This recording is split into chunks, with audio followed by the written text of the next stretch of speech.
August 17, 1943, 1432, Messina, Sicily. A grenade explodes 3 feet from Sergeant Danny Kovach Welder from Pittsburgh, Pennsylvania, and he doesn't even flinch.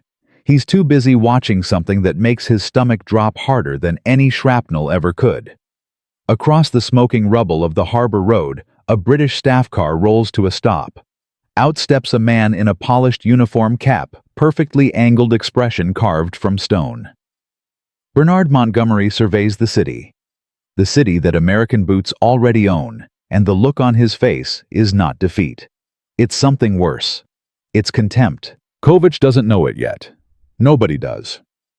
But what happens in the next 48 hours won't just change the relationship between two generals. It will crack the Western alliance down the middle, cost thousands of lives through strategic dysfunction, and ignite a rivalry so savage, so deeply personal, that historians will still be arguing about it 80 years later.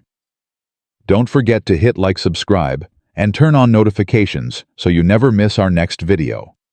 Join us as we explore more stories, historical events, and inspiring moments from the past, because history isn't just dates and textbooks. It's blood, pride, and decisions made by flawed human beings who changed the world.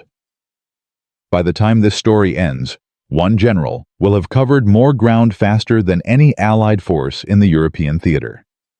One nation will have proven something to the world it has been desperate to prove since 1776. And one message, 11 words written in cold fury, will launch a personal war inside the larger war, a war that nearly breaks everything the Allies are fighting for. The number that matters right now is 200. 200 miles in 39 days, fighting the entire way, over terrain that military textbooks call near impassable, against German and Italian forces who know exactly what's at stake. That is what George S. Patton and his 7th Army just accomplished. That is what is about to be called a failure. To understand why Montgomery's insult hits like a bullet, you need to understand where the world stands on August 17, 1943. The war has been grinding for 4 years. Europe is a charnel house. North Africa is finally clear of Axis forces, but only after catastrophic Allied losses that exposed a brutal truth: American soldiers in the early days could fight. But American generals, many believed, could not. Not yet. Not against German professionals who had been perfecting mechanized warfare since 1939.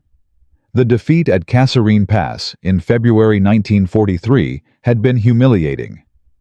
German forces under Rommel punched through American lines, killed nearly 7,000 men, and sent the survivors scrambling in chaos. The British officers watching had not hidden their satisfaction. Americans were enthusiastic, they said. Americans had resources. But Americans did not know war. Not real war. That was the whisper running through Allied command from London to Algiers to Cairo. Americans are brave but amateur. Give them the rifles. Let the British do the thinking. This belief poisons everything. It shapes how operations are planned. It shapes who gets the glory assignments and who gets the flank protection. It shapes the Sicily invasion plan, finalized in the spring of 1943. A plan that places Montgomery's 8th Army in the lead role, driving up the east coast toward the prize Messina, while Patton's 7th Army guards the flank.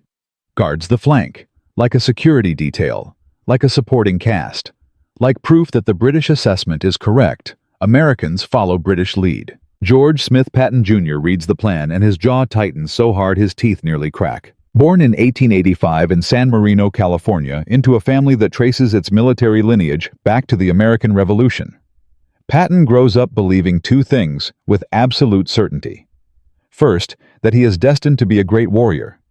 Second, that destiny requires proving itself in blood and fire, because nothing is simply given, not even to the chosen. He studies military history the way other men study scripture. He reads Caesar, Napoleon, Stonewall Jackson. He believes in reincarnation, genuinely believes he has fought in previous lives, that his soul has walked battlefields from ancient Carthage to Napoleonic France. This is not a metaphor for him. This is biography. His style shocks people before he ever fires a shot. Ivory-handled pistols worn openly. uniform tailored to a standard that would embarrass a fashion house. Speeches so profane, so viscerally violent, that chaplains request he tone it down, and he politely declines. He slaps a shell-shocked soldier in a hospital in Sicily and nearly ends his own career, but the soldiers who fight under him, the ones who matter, understand what he's doing. He's performing certainty. He's performing invincibility. He's telling every exhausted, terrified private in his army, "Look at me. I am not afraid. Therefore, neither are you." Patton's deepest wound is one he never fully speaks aloud. He has spent time studying at European military academies. He has sat in rooms with British and French officers who smile too politely and say things like, "The Americans have such energy," in the same tone a professor uses to compliment a struggling student's effort. He knows what they mean. He has felt the condescension like a hand pressing down on his chest. And he has made himself a promise in those rooms one day the pressing stops. Montgomery is the hand. Bernard Law Montgomery, born 1887, son of a bishop shaped by a cold and exacting mother who gave him discipline and withheld warmth, is everything Patton is not. Methodical, where Patton is instinctive. Austere, where Patton is theatrical. Patient, where Patton is volcanic. Montgomery does not attack until every variable is controlled, every supply line secured, every contingency mapped. His soldiers do not die because of improvisation. They die because war is war, but they die fewer, and they die knowing the plan was sound. He is by any objective measure one of the finest operational planners of the entire conflict. He is also by nearly universal agreement among those who work with him insufferable. Montgomery does not share credit. He does not acknowledge uncertainty. He does not admit mistakes. He speaks to American commanders the way a senior partner speaks to summer interns, with the patience of someone who has already decided the answer and is simply waiting for everyone else to catch up. He refers to Eisenhower, the Supreme Allied Commander, as not a fighting soldier, and says so to people who will absolutely repeat it. He is in the precise clinical sense constitutionally incapable of graciousness toward competitors. These two men, the American aristocrat who fights like his life depends on proving himself, and the British professional, who has already decided he has nothing to prove, collide in Sicily on July 10, 1943, when both armies land on the southern coast and the race begins. Montgomery's 8th Army hits the east coast and immediately runs into the hard edge of German resistance. The terrain is mountainous and brutal. German commanders have placed their best units in the hills above the coastal road. Progress slows. Montgomery plans methodically, prepares thoroughly, attacks carefully. Ground is taken. But not fast enough. Not nearly fast enough. Patton watches. Patton sees the open western half of the island. He sees roads that his tanks can move on. He sees lighter opposition. And somewhere deep in his chest, where ambition and fury and 20 years of humiliation have been fermenting, something ignites. He goes to Alexander. He requests permission to expand 7th Army's operational zone. Alexander, juggling British political demands and American military reality, gives an answer vague enough to mean almost anything. Patton interprets it as a green light. He pushes his commanders north with a ferocity that stuns even veterans. Move faster. Hit harder. Don't stop. Don't wait. Don't give them time to breathe, time to dig in, time to think. 3rd Division. 45th Division. They move at speeds that make logistics officers physically nauseous trying to keep up. Ammunition, food, fuel pushed forward over roads that are barely roads under a Sicilian sun that turns vehicles into ovens. Patton is everywhere. He is at the front of columns where generals are not supposed to be. He is standing in intersections directing traffic with the calm of a man who genuinely does not believe a bullet will touch him. He is on the radio in the jeep at the command post, sleeping 4 hours, moving again. He turns 7th Army into a single accelerating machine aimed at Messina like a spear. August 17, 1943, 10:15 in the morning. Elements of Patton's army enter Messina. The race is over. The city is still burning in sections when the first American soldiers walk its streets.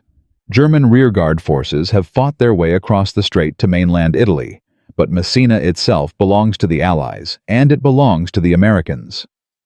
Patton arrives and stands in the main square, and the relief on his face is the relief of a man who has just paid a debt he's been carrying for years. He did it. 7th Army moved 200 miles in 39 days, starting from a worse position, with less priority and supply allocation, over terrain that was supposed to slow everyone equally, and they beat 8th Army to the objective. Montgomery arrives hours later. His expression to those who know how to read it is a controlled storm. He goes to his headquarters. He composes a message. He sends it to Patton. Patton reads it. He reads it again. He reads it a third time because he needs to confirm that what he is reading is actually what he thinks he is reading. It is a great pity that you did not come across sooner to assist me. The capture of Messina would have been much easier if you had supported my advance properly. As it is, your independent action allowed considerable German forces to escape. I hope in future operations you will coordinate more effectively with British forces, rather than seeking personal glory. The message lands in Patton's chest like a bayonet, not because it hurts in the ordinary way, because it confirms everything. Every smile too polite. The Americans have such energy. Every plan that puts 7th Army on flank protection while 8th Army chases the headlines. Montgomery cannot congratulate him. Cannot say you moved faster, you fought harder. You proved your country, and your methods are equal to anything this war has produced. Cannot say it because saying it would mean admitting that the American welder's son from Pittsburgh and the California aristocrat with the ivory pistols were right about warfare, right about speed and aggression, right about everything the British establishment has spent 4 years quietly dismissing. So instead, Montgomery turns victory into failure, turns success into insubordination, turns the greatest American operational achievement of the Mediterranean campaign into a coordination error that helped the enemy. Patton throws the message across the room. His aide has never seen him like this, not after Kasserine, not after Eisenhower's reprimand over the slapping incident. This is different. This is the kind of anger that doesn't burn hot and fade. This is the kind that goes cold and permanent and waits. Patton sits down. He writes 3 responses. The first cannot be sent to anyone ever. The second is still too dangerous. The third is professional and cold and says almost nothing. He sends the third. But the first, the real one, lives in his chest from this moment forward, driving everything. Every operation. Every race to every objective, every refusal to coordinate when coordination means deferring to British caution, every decision that will bring Allied command to the edge of fracture. This is where the war, inside the war, begins. And in Patton's private letter to his wife Beatrice written that same night, he makes a promise. I will never forgive him. If I ever get the chance, I will make that British peacock eat his words. He will spend the next 2 years trying. And in Part 2, the battlefield moves to France, where Patton finally gets everything he needs to prove it. August 17th, 1943. Messina burns. Patton wins the race. Montgomery sends 11 words that change everything. In Part 1, we watched George Patton drive 200 miles in 39 days, beat Montgomery to Messina, and receive not congratulations, but condemnation. Montgomery's message accused him of failing by succeeding, of letting Germans escape, of chasing glory, instead of supporting British operations. Patton threw the message across the room and made a promise to his wife he would never forgive it.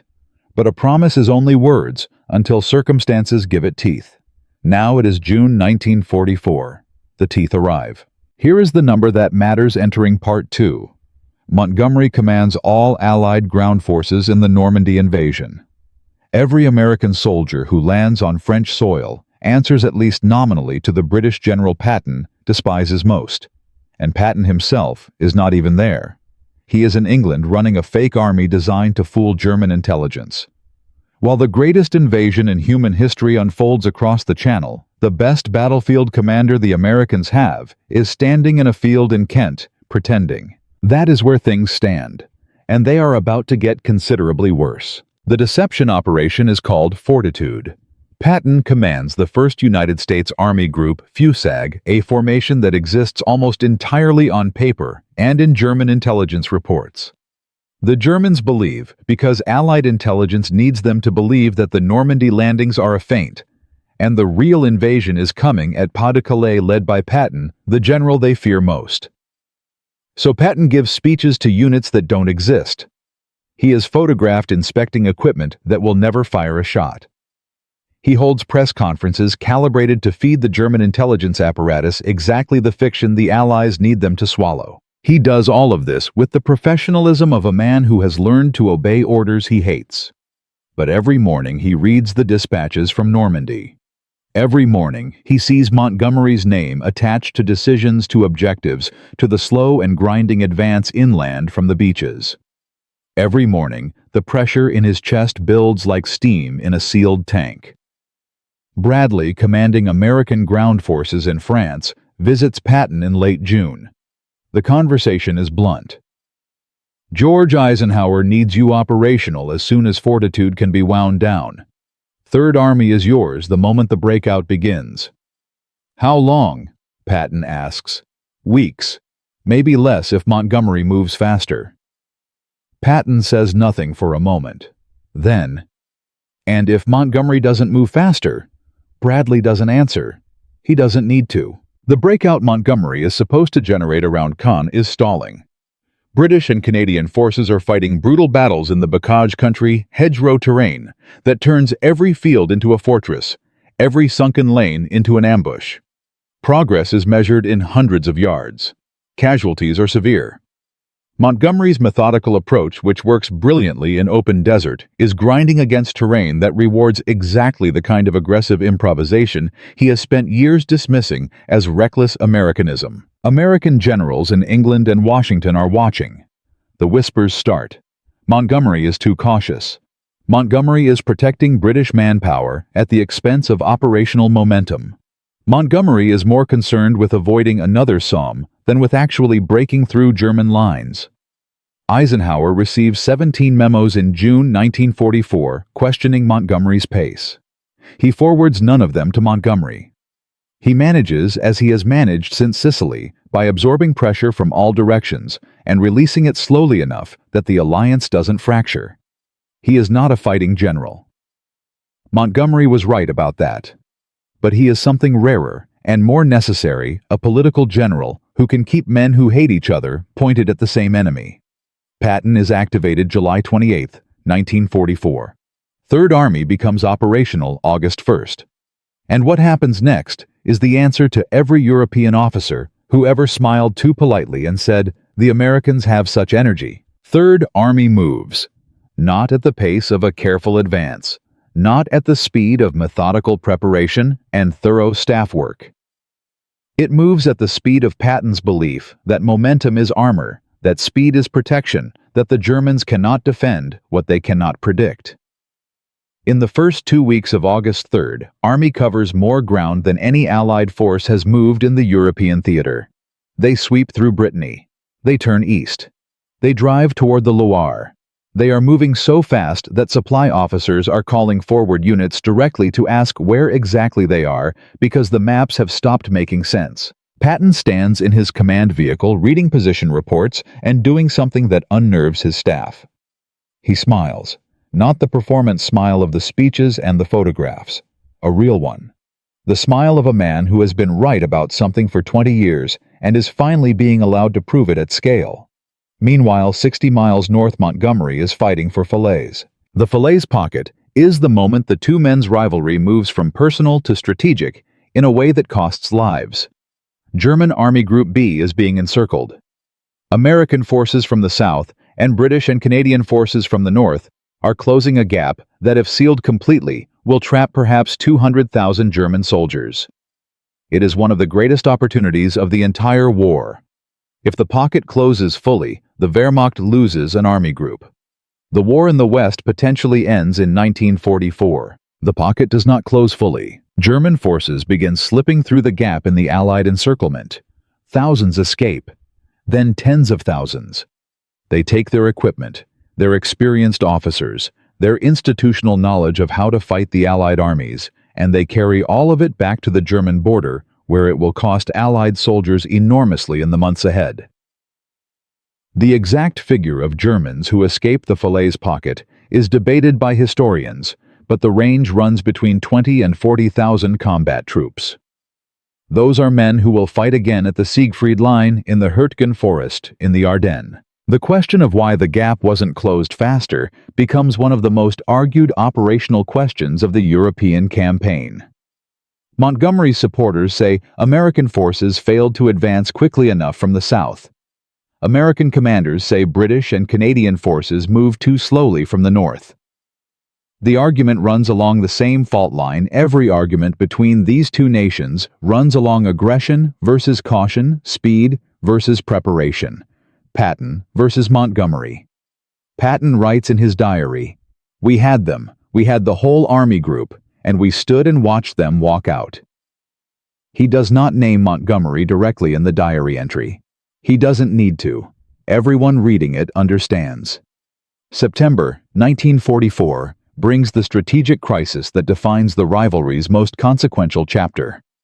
Allied forces are approaching the German border. Supply lines stretching back to Normandy beaches are at maximum strain. There is not enough fuel, not enough ammunition, not enough transport capacity to advance on every axis simultaneously. Something has to give. Someone has to be slowed down, so someone else can push through. Montgomery comes to Eisenhower with a plan. Give him everything, all available fuel, all available supply.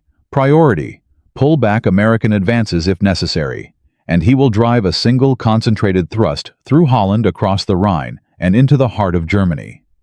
He believes he can end the war by Christmas. He presents the plan with the confidence of a man who has never seriously considered that he might be wrong. Eisenhower listens. Eisenhower declines the full concentration Montgomery demands. He chooses a broad front strategy. All armies advance together. Resources divided, no single commander getting the overwhelming priority they want. Montgomery is furious. He argues that Eisenhower is making a military decision based on political calculations, that he is sacrificing operational efficiency to avoid hurting American feelings that the war will be longer and bloodier because of this compromise. He is not entirely wrong, and he is not entirely right, and the fact that he cannot acknowledge the legitimate dimensions of Eisenhower's position, the political realities, the alliance pressures, the genuine uncertainty about whether a single thrust could be logistically sustained, is precisely the failure that defines him. Eisenhower allocates significant resources to Montgomery's operation anyway. Market Garden launches September 17, 1944. It is the largest airborne operation in history. 35,000 paratroopers drop into Holland to seize bridges across the Rhine. If it works, Montgomery gets his crossing. If it works, he proves that his methodical planning can achieve what Patton's aggression could not: a decisive breakthrough. At Arnhem, the furthest bridge, the British 1st Airborne Division lands directly on top of an SS Panzer Corps that intelligence reports had identified, and then somehow failed to adequately account for in the operational planning. The paratroopers fight with extraordinary courage against forces that should not have been there. They hold for 9 days against tanks with rifles and determination. It is one of the most heroic stands of the entire war, and it is not enough. The bridge is not taken. The ground forces cannot reach them in time. The operation collapses. 10,000 British paratroopers are killed, wounded, or captured. The Rhine crossing that was supposed to end the war by Christmas does not happen.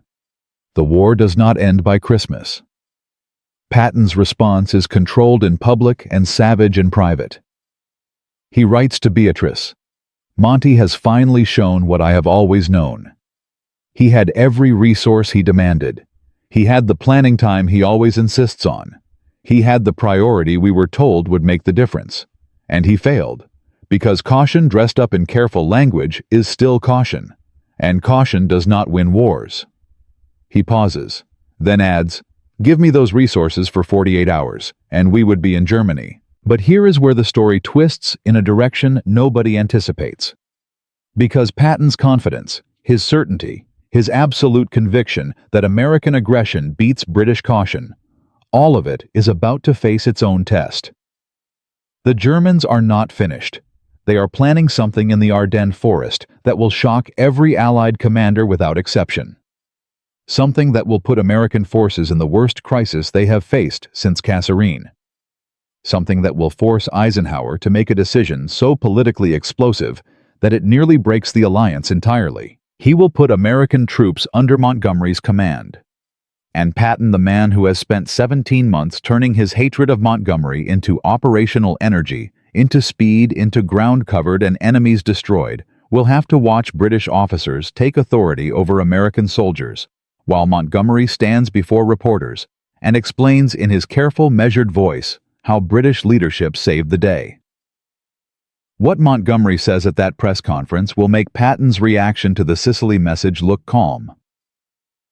In Part 3, the Battle of the Bulge begins, and the rivalry that has been driving both men to their limits finally breaks into the open in a way that Eisenhower cannot manage.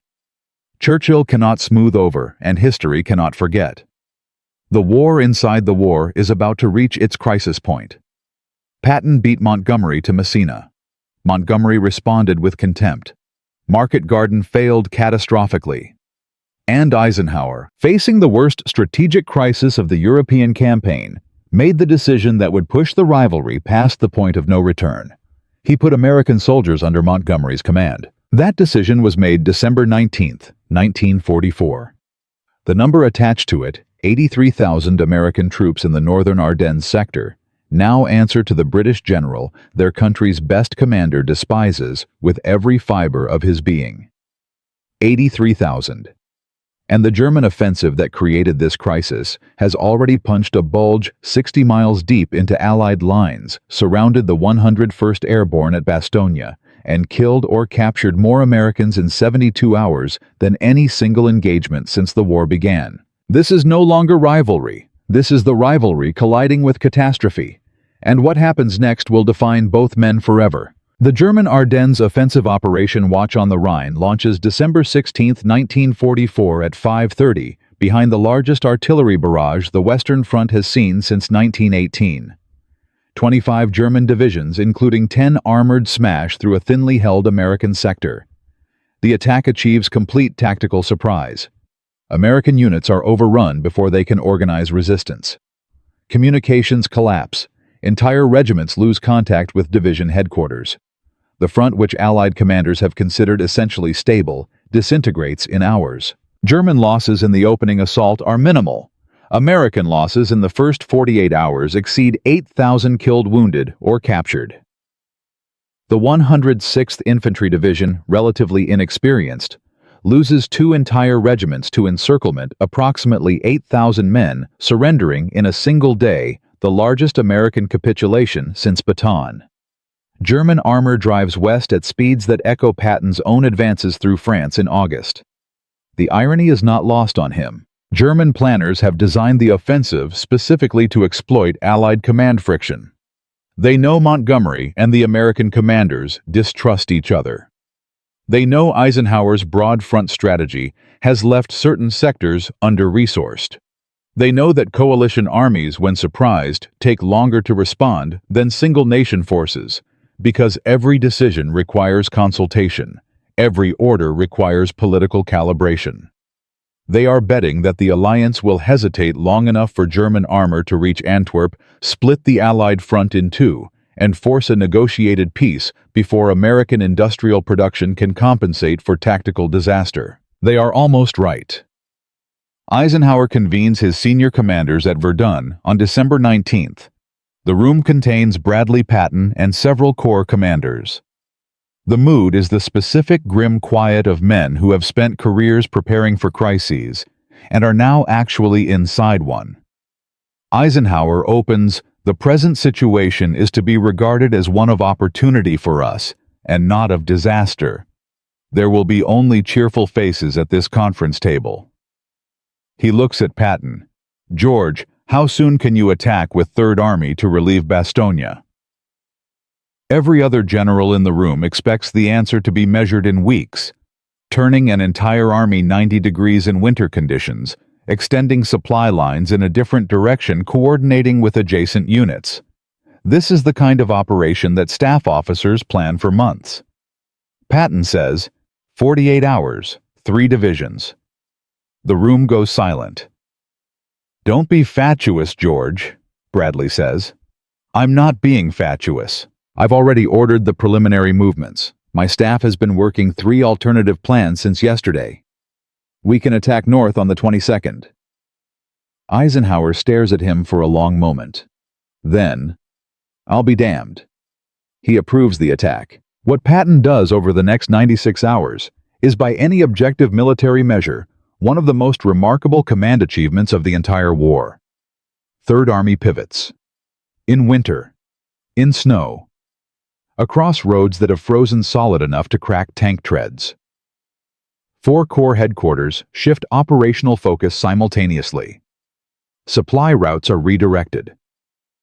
3 divisions, 4th Armored 26th Infantry, 88th Infantry turn north and begin driving toward Bastogne through terrain that German planners have assessed as impassable for major armored operations in December conditions. The 4th Armored Division leads. They move December 22nd as promised. German resistance is fierce.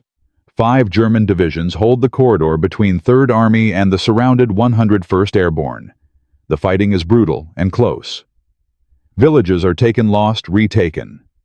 Tanks engage at distances measured in hundreds of feet in forests, where visibility extends no further than the next tree line.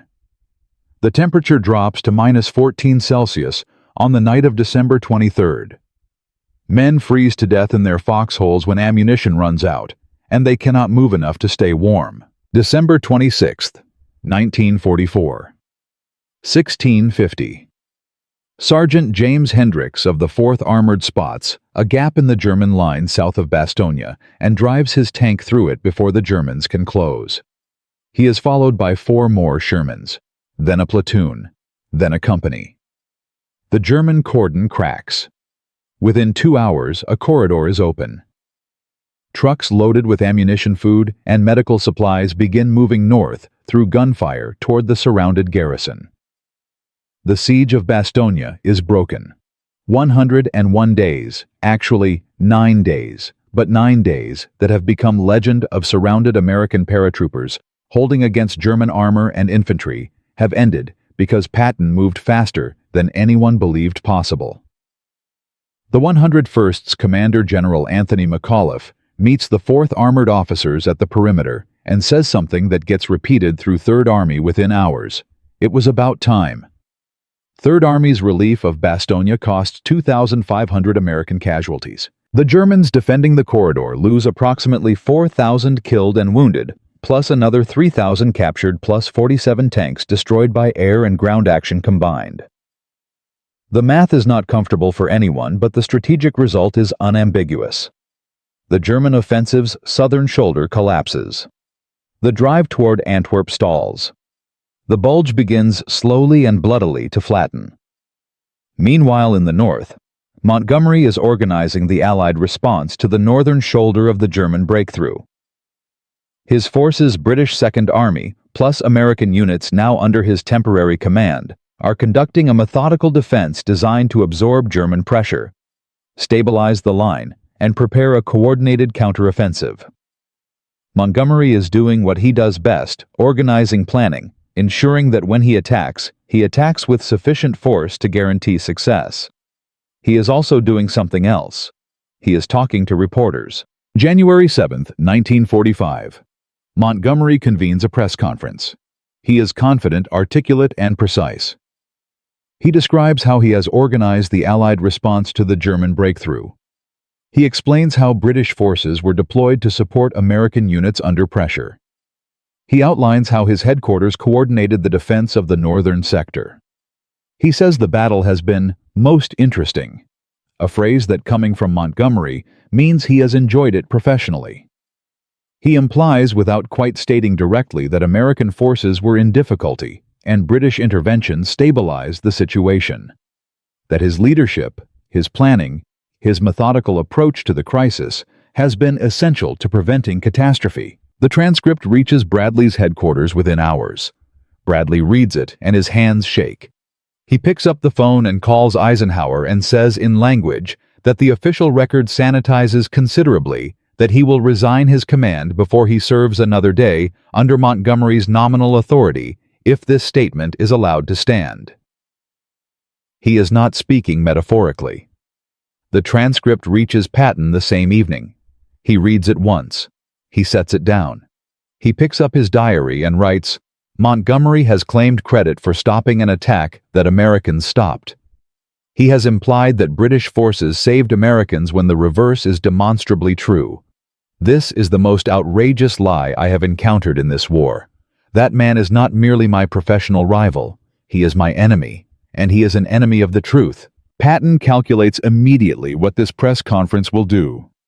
Every American soldier who fought in the Ardennes, every family of every man killed or wounded in those 9 days, every citizen who reads the British press coverage of Montgomery's statements, all of them will receive the message that Americans needed saving.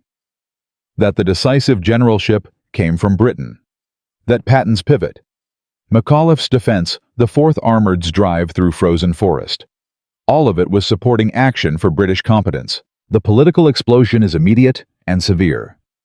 American newspaper correspondents file furious dispatches. Congressional representatives demand clarification. The War Department sends urgent cables to Eisenhower asking him to address the perception that American forces have been portrayed as inadequate. The alliance, the actual functioning relationship between the United States and Britain, that is necessary to finish the war, begins visibly straining under the weight of Montgomery's words. Churchill intervenes personally. He understands with the political instincts that have kept him functional through 5 years of the war's worst pressures that Montgomery has created a crisis that military commanders cannot resolve because it is not a military crisis. It is a pride crisis. It is a national dignity crisis. And national dignity crises left unaddressed become political crises, and political crises in wartime cost lives. Churchill calls Montgomery. The conversation is not recorded in full, but its content can be inferred from what happens next. Montgomery issues a statement clarifying that American forces fought with extraordinary courage and effectiveness, that the decisive action at Bastogne was achieved by American troops under American command, and that his earlier remarks were misinterpreted by the press. The statement satisfies nobody completely. It satisfies nobody at all in Patton's headquarters. The damage to Montgomery's relationship with American commanders is permanent. Bradley will never forgive it. Several American Corps commanders who have worked with Montgomery since Normandy request reassignment rather than continue under his authority. The practical effect is that Eisenhower accelerates the timeline for returning American forces to American command. Montgomery's temporary authority over the northern sector ends faster than originally planned. For Patton, the press conference does something unexpected. It clarifies everything. He has spent 17 months telling himself and anyone who will listen that Montgomery is arrogant, dishonest, incapable of acknowledging others' contributions. He has argued this in private letters, diary entries, conversations with Bradley. People have told him he is being unfair, that Montgomery's flaws are professional rather than personal, that distinguished commanders sometimes have difficult personalities. After January 7th, nobody makes that argument to Patton again, because Montgomery had proof in front of him. He had the 4th Armored's after-action reports. He had 3rd Army's casualty figures. He had the timeline of the Bastogne relief 48 hours from Verdun to attack as promised, exactly as Patton promised. He had everything he needed to speak accurately about what happened in the Ardennes. He chose differently. Patton writes to Beatrice, "He cannot help himself. Even with evidence in his hands, he cannot say the true thing if the true thing gives credit to an American. This is not arrogance. Arrogance can be managed. This is something pathological, and I am done trying to understand it."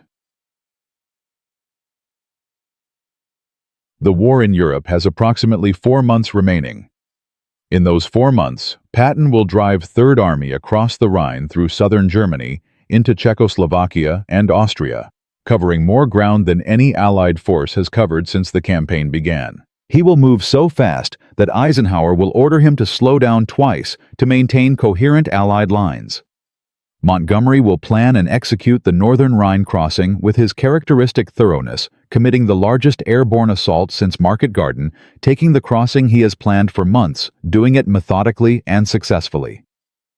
Both men will finish the war having proved exactly what they always believed about themselves. And the question of which proof matters more, which achievement defines Allied victory, which general history should remember as the superior commander, that question will outlast both of them. The war ends May 8, 1945. Patton is alive. Montgomery is alive. The rivalry that has driven both men since August 1943 has no external enemy left to redirect it toward.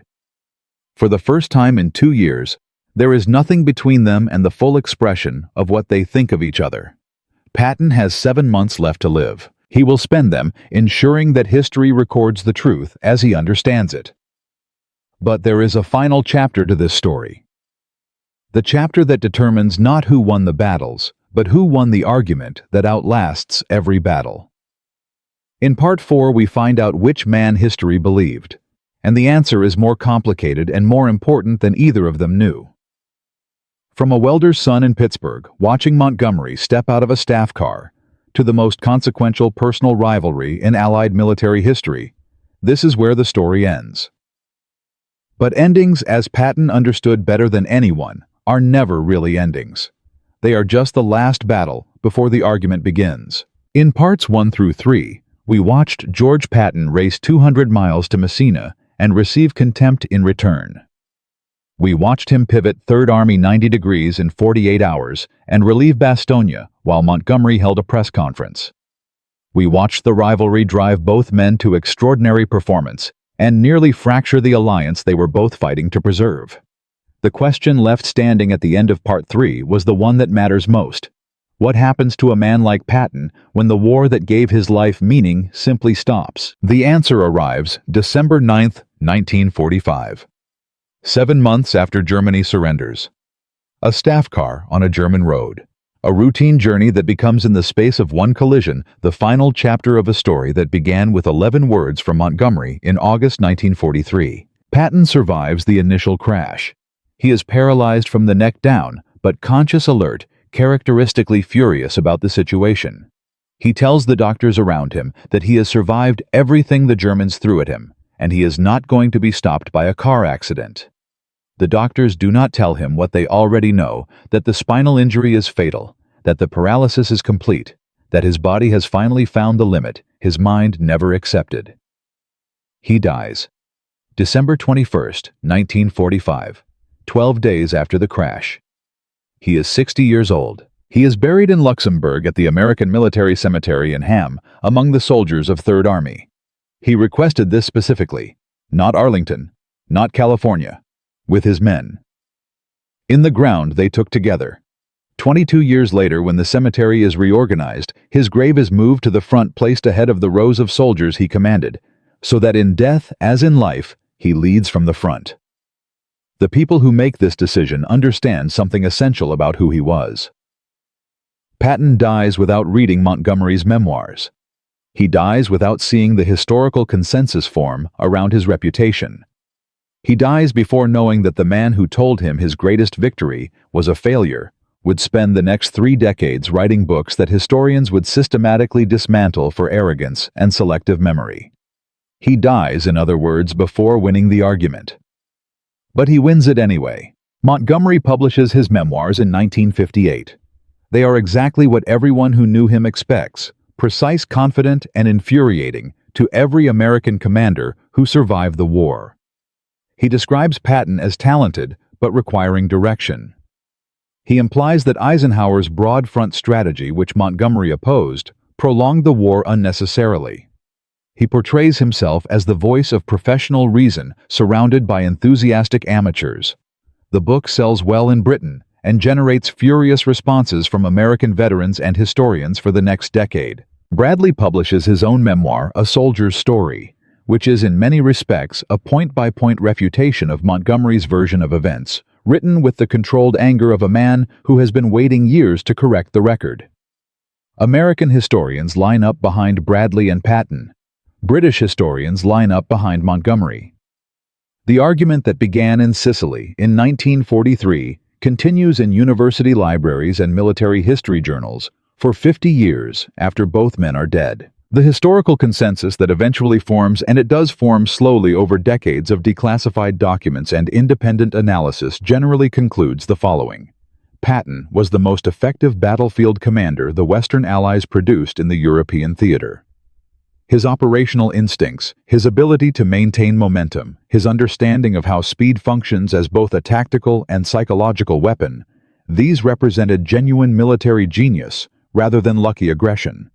His personal flaws were real and consequential. The slapping incident was indefensible. His political instincts were catastrophic.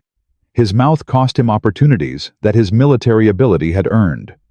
But on the battlefield, in the specific art of moving armies through opposition at maximum speed, he had no superior among Western Allied commanders, and arguably no equal. Montgomery's verdict is more complicated. His defenders point correctly to El Alamein, a genuinely difficult battle won with genuine competence. They point to the Normandy planning, which was thorough and successful in its initial objectives. They point to the Rhine crossing, which was executed with the methodical precision he always promised. His critics point equally correctly to Market Garden, a plan that promised more than it could deliver and cost 10,000 men the price of that gap between promise and reality. They point to the press conference after the Bulge, which even British historians acknowledge as a serious error of judgment. They point to a pattern of claiming credit that extended across the entire war from Sicily to the German surrender. The irony that history records the one Montgomery could never have acknowledged, and Patton never lived to enjoy, is that both men were right about each other. Patton was exactly as reckless as Montgomery said. Patton's advance through France created supply problems that contributed to the autumn stalemate. His competitive drive to beat Montgomery to every objective sometimes prioritized personal rivalry over strategic coordination. He was not, despite his self-image, immune to error, and Montgomery was exactly as arrogant and dishonest in his public statements as Patton said. The press conference of January 7, 1945, is not a misunderstanding or a misquotation. Montgomery looked at the evidence of what American forces had accomplished in the Ardennes, and chose to describe it in terms that protected British prestige at the cost of factual accuracy. He did this not once, but repeatedly across 5 campaigns. The pattern is too consistent to be accidental. What neither man could see, because seeing it would have required them to care about something larger than proving their own superiority, is that the rivalry itself produced results. Their competition made both of them perform at levels they might not have reached without each other. Patton moved faster in Sicily because he needed to beat Montgomery. He promised 48 hours at Verdun because he needed to demonstrate what American aggression could do against British caution. The performance was real. The achievement was genuine.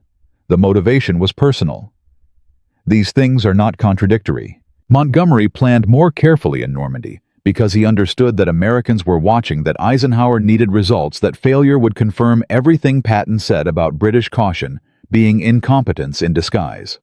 His Rhine crossing succeeded partly because he needed to prove that Market Garden was an exception rather than a pattern. The rivalry made him better than his worst instincts, just as it made Patton better than his. Here is the detail that most histories of the rivalry omit, the one that changes the shape of the story when you know it. In 1947, 2 years after the war ended, a British military historian named Basil Liddell Hart, one of the most respected strategic thinkers of the 20th century, a man with no particular loyalty to American military pride, wrote a private assessment of the two generals' relative contributions to Allied victory. The assessment was not published in his lifetime. It was found among his papers after his death in 1970. Liddell Hart wrote, "Montgomery's reputation rests on operations that succeeded because resources were adequate and preparation was thorough. Patton's reputation rests on operations that succeeded because conception was correct and execution was faster than the enemy could respond. Of the two qualities, the second is rarer and more valuable because resources are never guaranteed and preparation time is never sufficient. History will eventually reach this conclusion. It will simply take time because the living principles are too invested in the argument to permit clarity. He was right about the conclusion. He was right about the time it would take. The last paradox of the Patton-Montgomery rivalry is this: the man who lived 30 years longer lost the argument. Montgomery had every advantage in shaping his historical legacy. He wrote his memoirs. He gave interviews. He attended commemorations. He lived long enough to see the first wave of war histories written and to respond to them. He had every tool a man needs to ensure that posterity understands him on his own terms. And still, when you ask anyone who knows the history of the Second World War which general they would want commanding their army, the answer is almost never Montgomery. Patton died 7 months after the war ended, before he could write his memoirs, before he could give the interviews, before he could shape the narrative, with the same aggressive intelligence he applied to everything else. What he left behind were his diary entries, his letters to Beatrice, the after-action reports of Third Army, and the memories of the soldiers who served under him. These things proved sufficient. The man who threw Montgomery's message across a room in Sicily and vowed never to forgive the insult won the argument through the sheer weight of what he had actually done without living to make the case himself. From one insulting message sent by a British general who could not acknowledge American success to a rivalry that shaped Allied strategy for 2 years, cost thousands of lives through strategic dysfunction, and produced military achievements that textbooks still study. This is what personal pride looks like when it operates at the scale of nations and armies. Patton and Montgomery between them proved that the Western Alliance could survive almost anything, including 2 of its most important commanders spending 2 years trying to destroy each other's reputations while nominally fighting the same enemy. The number that matters at the end of this story is not the miles covered, or the casualties inflicted, or the cities liberated. The number is 11. 11 words in a message from Montgomery to Patton, August 1943, that started a fire that burned for the rest of the war and for decades beyond it. It is a great pity that you did not come across sooner to assist me. Patton's response, not the professional one he sent, but the real one he carried, was everything Third Army did for the next 2 years. Every mile covered. Every bridge taken. Every German division destroyed. Every impossibility made possible in 48 hours or less. History is not made by men without enemies. It is made by men who transform their enemies into fuel. If this story stayed with you, share it, because the rivalry that nearly broke the Western Alliance deserves to be remembered in full, not just in the legend. Subscribe for more stories from the parts of history that the textbooks condense into a single paragraph and call finished. They are never finished. The argument is always still running. Patton knew that better than anyone. He just didn't live long enough to hear himself declared the winner.